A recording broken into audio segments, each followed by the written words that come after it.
Evandresaka politika yamotsika tany ampiandohan'ny vaovaontsika ka mbola hijanona amin'izay ihany isika.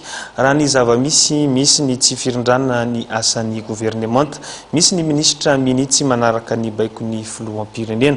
Andindimy vaovao sy fanampanazavao indrindra no arahantsika ao anatin'ity sary ity. Misy ny ministra no tsy manaraka ny baikon'ny filoham-pirenena. Anisana sy ny filoham-pirenena tsindrim-peo manokana tao anatin'ny lahateny nandritra ny lanonana izay nitodi-saina teny Mandroseza androany nisehatra ny fanamboaran-dalana eto Antananarivo renivohitra.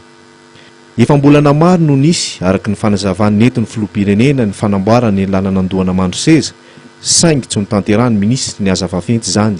Eto zao dia mahita le fiara midina vetsy Ambohipo. Nahita ny lalana izay simba tao. Eno, reny fitarainany reny. Efa mbolana vitsivitsy maromaro na mebaiko.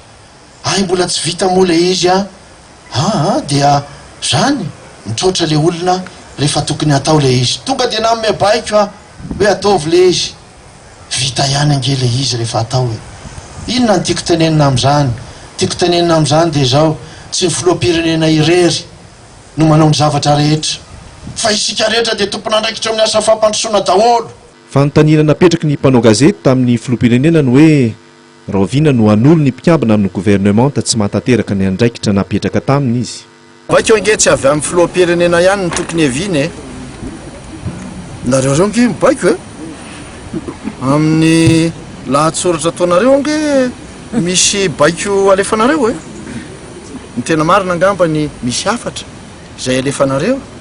Indraindray misy pression ataonareo amin'izay endron'izay izy no ataoko hoe baiko.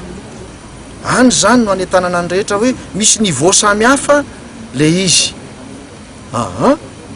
Tena marina mihitsy ny le hoe misy ny tsy mandray andraikitra misehatra maro samy hafa. Io tonga ao amin'le tenin'ny soratra masina hoe ho avy tahaka ny fiavin'le mpangalatra amin'le fotoana.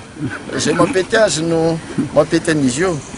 Alohan'ny fanomanana ny sommet hoe ohatra hoe misy programme vaovao mety rehefa isy zay nareo no mpalalaiky voalohany. Arak'izany tsy mbola nanome fotoana ny mety irosony amin'ny fanavaozana ny gouvernemanta ny filoham-pirenena.